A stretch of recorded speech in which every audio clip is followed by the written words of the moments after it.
Саламатсызбы? Биздин каналга катталып, акыркы жаңылыктардан кабардар болуңуздар. Президент Садыр Жапаров Түркиянын улуттук коргоо министри Хулиси Акарды кабыл алды. Аскердик техникалык чөйрөдөгү жана коопсуздук маселелердеги эки тараптуу кызматташуунун приоритеттүү багыттары жөнүндө пикир алмашуу болду.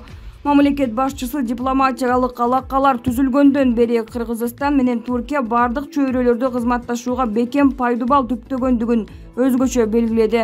Садыр Жапаров баса белгилегендей, кыргыз-түрк мамилесинде аскердик техникалык кызматташуу өзгөчө орунду ээлейт. Анын мындан аркы кеңейишине жана бекемделишине мүмкүнчүлүктөр кенен. Анын айтымында региондогу туруксуз абалды жана коркунучтарды өсүп жатканын эске алганда, өзгөчө Афганистандагы кырдаалдын татаалдашкандыгына байланыштуу аскердик техникалык кызматташуу актуалдуу жана өз убагында болуу эсептелинет. Президент Садыр Жапаров эки өлкөдө жана жалпы эле региондо тынчтыктын жана стабилдүүлүктүн болушу үчүн биргелешкен кызматташтыкты мындан аркы өнүктүрүүгө жана кеңейтүүгө даярдыгын билдирди.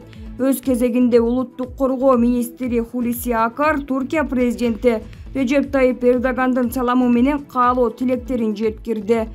Анын айтымында Түркиянын президенти Кыргыз Республикасы менен Түркия Республикасынын ортосундагы жогорку стратегиялык кызматташтык боюнча кеңештин 5-жыйынынын жыйынтыгында жетишилген келишимдерди ишке ашыруунун алкагында бул сапардын маанилүү экени белгиленген.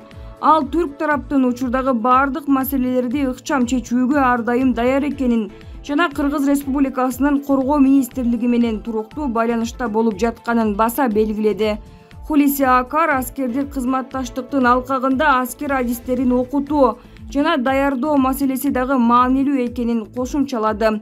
Түркиянын улуттук коргоо министри кыргыз тарап менен натыйжалуу кызматташууну улантууга жана бул багытта көмөк көрсөтүүгө даярдыгын айтты. Булак регион ТВ чекиткейжи. Тайырбек Сарпашев камактан бошотулду. Бишкектин 1-май райондук соту 29-июнда мурунку вице-премьер-министр Тайырбек Сарпашевдин баш коргоо чарасын карады.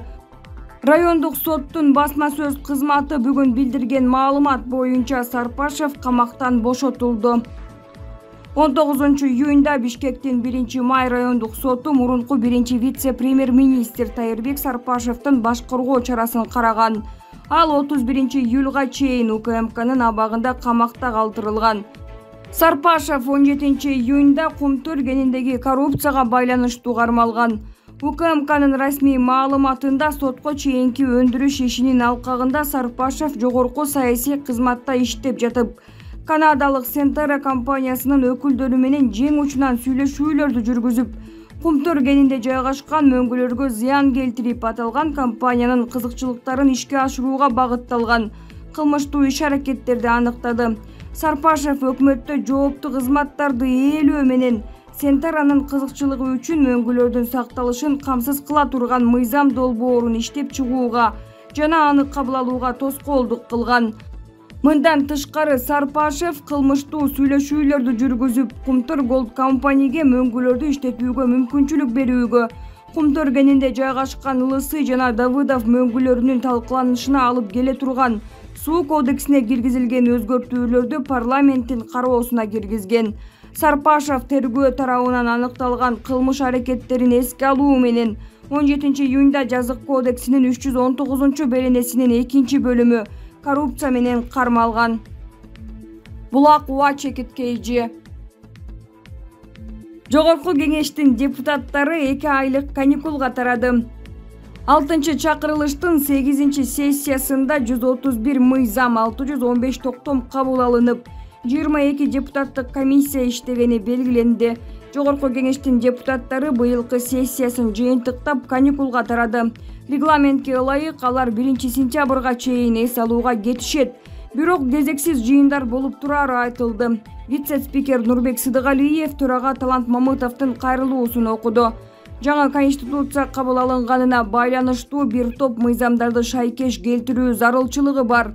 Ошондой эле ковид илдети күч алып турган чакта кезексиз сессия өткөрүү тууралуу сунуш келип түштү. Ошондуктан кезексиз сессияны 5-июлдан 30-на чейин өткөрсөк туура деп эсептейм деген кайрылуусун жеткирди.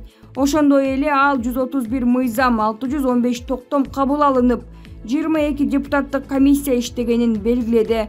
Булак Спутник чекиткейи.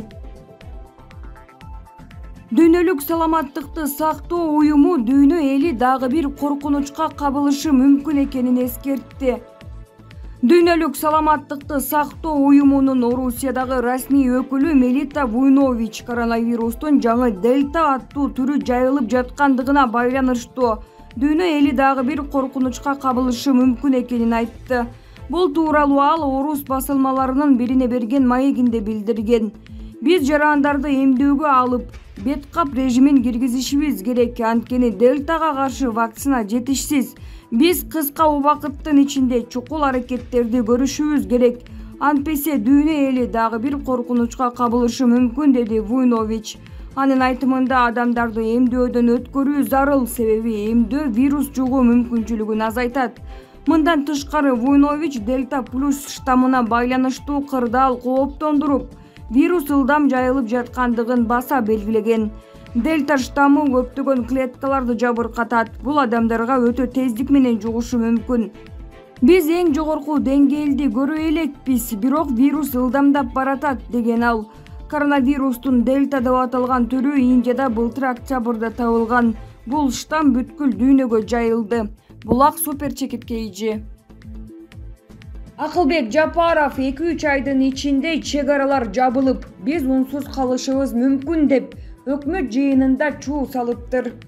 Садыр Жапаровдун ишенген кадры вице-премьер-министр, экономика жана финансы министри Акылбек Жапаров 2-3 айдын ичинде чек аралар жабылып, биз унсуз калышыбыз мүмкүн деп өкмөт жыйынында чуу салыптыр. Мунун артында эмне жатат? Былтыр катаал карантин учурунда да жүк ташууга чек коюлган эмес. Евразия биримдигинин алкагында азык-түлүк ташылып турган. Бул жолу чек аралар жабылып, жүк такыр өтпөй калат дегенге кандай негиз бар?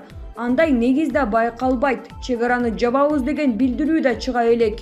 Коронавирус Россия, Казакстандын кээ бир региондорунда күч алган менен кырдаал бул өлкө бийликтеринин көзөмөлүнөн чыккан жери жок. Демек башка маселе бардай. Ал кургакчылыктан түшүм болбой калуу коркунучу. Түшүм болбой кала турган болсо, анда Казакстан Россияда дан азыктарын чыгарууга чектөө киргизиши мүмкүн. Россия учурда гречканы экспорттоого чектөө киргизген. Кыргыз өкмөтү, анын жетекчилери Марипов жана Жапаров канча жерге буудай себилип, канча түшүм алынаарын, ал канчага жетерин да билбейт болуш керек. Анын үстүнө суунун жетишпей жатышынан чүйдөгү дыйкандар түшүм албай калабыз деп билдирип жатышат. Садыр Жапаров дайындаган айыл чарба суу министри Аскарбек Жаныбеков кой бизнеси менен шугулданат шекилде. Арашан деген порода чыгардык дегенден башка байкалбайт. Акылбек Жапаровдун ун келбей калат деген коркутуусу эртең республиканын ун базарын дүрбөлөңгө салып, адамдардын ун азыктарын сатып алууга жүгүртүшү мүмкүн. Андан баалар кескин өсөт. Баалар көтөрүлүп, базардын дестабилизация болушун ким жооп берет? Же Акылбек Жапаров ага кызыктарбы? Колунда бийлик турган Улукбек Марипов жана Акылбек Жапаров маселени унчукпай чече бербейби? Же чече албашына көзү жетип, биз айткан элек деп четке чыга берүүнү көздөп жатабы? Же булар колунда бийлиги жок оппозициячыл саясатчыларбы? Айданбек Акматов. Сейсмология институту Өзбекстанда мүнөт сайын 9 чарчы метр жер чөлгө айланууда. Өзбекстандын Илимдер академиясына караштуу сейсмология институтунун директору, география илимдеринин доктору Вахоп Рафиков өлкөдө чөлгө айланган жерлер көбөйүп жатканын билдирди. Бул процесс жыл өткөн сайын тездеп жатат. Карначул, Мирзачул, Шерабад, Дальварзин, Каракалпак чөлдөрүнүн чек аралары кеңейип жатат. Аларга акыркы жылдардагы эң жаш чөл Арал деңизи кошулду, деди Рафиков. Анын айтымында Арал деңизинин түбүнөн көтөрүлүп жаткан кум менен туз 300-400 чакырым радиуска жайылууда. Мындан улам мүнөт сайын Өзбекстанда 9 чарчы метр чөлгө айланууда. Экологиялык жана геоэкологиялык көйгөйлөр күн өткөн сайын күчөп жатат. Бирок азыркы жерлерди чөлгө айлануусуна күн тартибинде жок. Эгер бул багытта чаралар көрүлбөсө, 2030-2040 жылдары түшүмдү көп бере турган жерлер Ташкентте жана өрөөндөрдө гана калышы мүмкүн деп кошумчалады Рафиков. Булакты медиа чекиткейчи.